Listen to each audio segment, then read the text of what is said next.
भाई नाव और धारा पर आधारित सवाल देखिए भाई, आपके सामने है भाई एक आदमी है जो नाव द्वारा धारा के प्रतिकूल 900 मीटर की दूरी 12 मिनट में तय करता है और आरंभिक बिंदु पर 9 मिनट में वापस आ जाता है। इसका मतलब है ये प्रतिकूल में लिया गया समय है तो ये अनुकूल में लिया गया समय है। ठीक है, तो आपको बताना है उस आदमी की स्थिर जल में गति बतानी है। देखो स्थिर जल में जब भी आपको गति बतानी होती है तो आप क्या करोगे भाई, प्रतिकूल की गति प्लस अनुकूल की गति का दोनों को जोड़ के 2 का भाग लगा देना। ठीक है, देखो प्रतिकूल की गति कैसे निकालेंगे, मुझे एक बात बताओ। देखो ये प्रतिकूल कितनी है, देखो गति चाल चाल क्या होता है, दूरी बटा समय। देखो दूरी कितनी है भाई, 900 मीटर है। आपसे किलोमीटर प्रति घंटे में पूछा है ना, तो 900 मीटर को किलोमीटर में बदलोगे तो कितना आ जाएगा भाई, 0.9 किलोमीटर आ जाएगा। समय कितना है आपके सामने भाई, 12 मिनट है। 12 मिनट को घंटे में बदलोगे तो 60 का भाग लगा देंगे तो ये घंटे में आ जाएगा। देखो पॉइंट हटाया तो नीचे 10 आ गया। देखो भाई 10 से 10 कट गया यहाँ पे। देखो ये 6 से ये कितनी बार कट गया भाई, 2 बार। देखो 9 में 2 का भाग लगाओगे तो प्रतिकूल की चाल कितनी आ जाएगी आपके सामने भाई, 4.5 किलोमीटर प्रति घंटा आ जाएगी। देखो अनुकूल की चाल कितनी आ जाएगी, देखो दूरी तो वही है आपके सामने। ठीक है, 0.9 किलोमीटर है। समय कितना इस बार 9 मिनट लग रहा है, मिनट को आप घंटे में बदल दो, 60 का भाग चल जाएगा। देखो पॉइंट हटाया तो नीचे कितना आएगा भाई, 0। देखो भाई 1 0 से 1 0 कट गया। देखो 9 से 9 कट गया, ये 6 नीचे है। ठीक भाई, तो 6 नीचे तो ऊपर चला जाएगा तो कितना जाएगा भाई आपके सामने 6 किलोमीटर।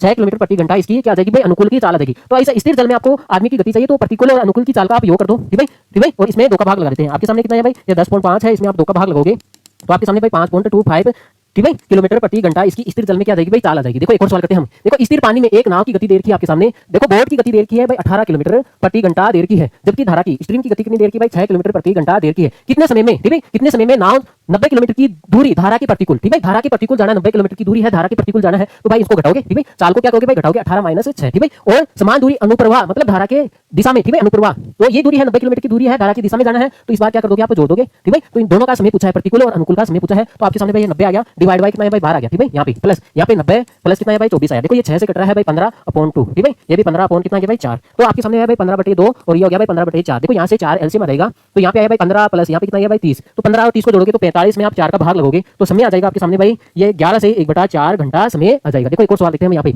आगे देखो इसने बोला है एक व्यक्ति नाव द्वारा धारा की प्रवाह की विपरीत दिशा में 3 से 3/4 किलोमीटर की दूरी तय करने में 1 से 1/2 घंटे का समय लेता है और धारा की प्रवाह की दिशा में 13 किलोमीटर की दूरी 2 घंटे में पूरा करता है, तो आपको उस व्यक्ति को स्थिर जल में 90 किलोमीटर की दूरी ठीक है तय करने में कितना समय लगेगा। मुझे एक बात बताओ, पहले तो हमें धारा के प्रतिकूल में समय गति निकालते हैं। ठीक है, धारा के प्रतिकूल आदमी की गति निकालते हैं तो कैसे, देखो गति क्या होता है भाई, चाल होता है भाई दूरी बटा समय। दूरी कितनी है भाई 3 से 3/4 होता है भाई, इसको सरल दिन में बदलोगे तो 12 और 3 कितना हो गया भाई 15/4 इसकी दूरी आ जाएगी। समय कितना है भाई 1 से 1/2 है, इसको भी सरल दिन में बदलोगे कितना गया भाई 3/2 आ गया। ठीक है, देखो भाई 2 से ये 4 कट गया, 2 बार ये 3 से ये 5 कट गया। ठीक है, यहाँ से ठीक है 15 कट गया। देखो 5 में 2 का भाग लगोगे तो ये 2.5 किलोमीटर प्रति घंटा विपरीत दिशा में इसकी चाल आ जाएगी। देखो अनुकूल की चाल निकालेंगे, वो चाल क्या होती है भाई दूरी बटा समय। देखो दूरी कितनी है आपके सामने भाई 13 है, समय कितना है भाई 2 है, तो अनुकूल की चाल आ जाएगी भाई 6.5 किलोमीटर प्रति घंटा आ जाएगी। अब इसने पूछा है भाई उस व्यक्ति को स्थिर जल में 90 किलोमीटर की दूरी तय करने में, देखो स्थिर जल है इसका मतलब ये जा रहा है और आ रहा है। ठीक है, तो इसका मतलब डबल हो जाएगी दूरी, लेकिन स्थिर जल है इसमें चाल का फर्क नहीं पड़ेगा, आपको क्या कर देना चाल को जोड़ देना है। देखो भाई आपके सामने ये 2.5 किलोमीटर प्रति घंटा है और 6.5 किलोमीटर प्रति घंटा है, तो आपके सामने है भाई 90 मल्टीप्लाई कितना है भाई 2 आया। ठीक है, और नीचे कितना है आपके सामने भाई 9 आ गया। देखो 9 से 9 कट जाएगा और 10 को 2 से करोगे तो कितना समय जाएगा भाई 20 घंटा क्या जाएगा भाई समय आ जाएगा। ठीक है, ओके।